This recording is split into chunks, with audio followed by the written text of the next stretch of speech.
ಬಳ್ಳಾರಿಯಲ್ಲಿ ಬಹಳಷ್ಟು ಬೀದಿ ಶ್ವಾನಗಳ ಹಾವಳಿ ಮಿತಿ ಮೀರಿಬಿಟ್ಟಿದೆ.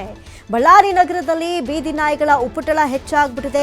ಅದರಲ್ಲೂ ಇವತ್ತು ಗಣತಿಯನ್ನ ಮಾಡಲಾಗಿದೆ. ಅದರ ಅಂಕಿಅಂಶ ನಿಜಕ್ಕೂ ಬೆಚ್ಚಿ ಬೀಳಿಸುವಂತಿದೆ. ಮಕ್ಕಳು ಹಿರಿಯರ ಮೇಲೆ ಶ್ವಾನಗಳ ಹಾವಳಿ ಹೆಚ್ಚಾಗ್ಬಿಟ್ಟಿದೆ. ನೋಡಿ, 15,000ಕ್ಕೂ ಅಧಿಕ ಬೀದಿ ನಾಯಿಗಳಿರುವುದು ಪತ್ತೆಯಾಗಿದೆ. ಮಹಾನಗರ ಪಾಲಿಕೆ ನಿಜಕ್ಕೂ ಕಣ್ಮುಚ್ಚಿ ಕುಳಿತಿದೆಯಾ ಎನ್ನುವಂತಹ ಪ್ರಶ್ನೆಯನ್ನ ಹುಟ್ಟಾಕ್ಬಿಟ್ಟಿದೆ. ದಿನೇ ದಿನೇ ಮಕ್ಕಳ ಮೇಲೆ ಶ್ವಾನಗಳ ದಾಳಿ, ವೃದ್ಧರ ಮೇಲೆ ದಾಳಿ, ಇದರಿಂದ ರೇಬಿಸ್ ಅಟ್ಯಾಕ್ ಆಗುವಂತಹ ಸಾಧ್ಯತೆಗಳಿರುತ್ತೆ. ಚಿಕಿತ್ಸೆ ಕೊಡಿಸೋದು ಒಂದು ಕಡೆ ಆದರೆ ಜನ ರಸ್ತೆಯಲ್ಲಿ ಓಡಾಡೋದಕ್ಕೆ ಕೂಡ ಭಯ ಭಕ್ತಿ ಹೆಚ್ಚಾಗ್ಬಿಟ್ಟಿದೆ. ಇಂಥ ಒಂದು ಸಂದರ್ಭದಲ್ಲಿ ಗಣತಿಯನ್ನ ಮಾಡಲಾಗಿತ್ತು. ಆದರೆ 15,000 ಬೀದಿ ಶ್ವಾನಗಳಿರೋದು ಪತ್ತೆಯಾಗಿದೆ. ಸದ್ಯಕ್ಕೆ ಮುಂದಿನ ಕ್ರಮಗಳೇನೇನು ಕೈಗೊಳ್ಳಬೇಕು ಅಂತ ಮಹಾನಗರ ಪಾಲಿಕೆ ಚಿಂತನೆಯನ್ನ ನಡೆಸ್ತಾ ಇದೆ. 15,000ಕ್ಕೂ ಅಧಿಕ ಬೀದಿ ನಾಯಿಗಳಿರೋದು ಸದ್ಯಕ್ಕೆ ಪತ್ತೆಯಾಗಿರುವಂಥದ್ದು. ಮಹಾನಗರ ಪಾಲಿಕೆಯಿಂದ ನಾಯಿಗಳ ಗಣತಿ ಕಾರ್ಯ ನಡೆದಿದೆ. ಬಳ್ಳಾರಿ ನಗರದಲ್ಲಿ ಬೀದಿ ನಾಯಿಗಳ ಉಪಟಳ ಮುಂದುವರೆದಿದೆ. ಏನೆಲ್ಲ ನಿಯಂತ್ರಣಕ್ಕೆ ಕೈಗೊಳ್ಳಬೇಕು ಅಂತ ಒಂದು ಕ್ರಮಕ್ಕೆ ಕೈಗೊಳ್ಳಿ ಅಂತ ಹೇಳಿ ಸದ್ಯಕ್ಕೆ ಗ್ರಾಮಸ್ಥರು, ಅಲ್ಲಿನ ಸಾರ್ವಜನಿಕರು ಈಗಾಗಲೇ ಒಂದು ಆಗ್ರಹವನ್ನ ವ್ಯಕ್ತವನ್ನ ಪಡಿಸ್ತಾ ಇದ್ದಾರೆ.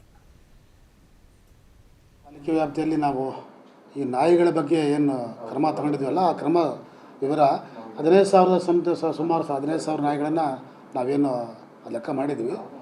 ಸೊ ಹಂತವಾಗಿ ನಾವು ಇವಾಗ ಸಾರ್ವಜನಿಕ ಅಂದರೆ ಇವಾಗ ಆಸ್ಪತ್ರೆ, ಬಸ್ ನಿಲ್ದಾಣ, ರೈಲ್ವೆ ನಿಲ್ದಾಣ, ಇಂಥ ಸಾರ್ವಜನಿಕ ಪ್ಲೇಸ್ನಲ್ಲಿ ಅಲ್ಲಿ ABC ಮಾಡಿಸಿ ಮತ್ತು ಅವನ್ನು ನಾವು ಟೆಂಪ್ರವರಿಯಾಗಿ ಒಂದು ಗುಕ್ರೆಟಲ್ಲಿ ಶೆಲ್ಟರ್ ಮಾಡಿದ್ವಿ.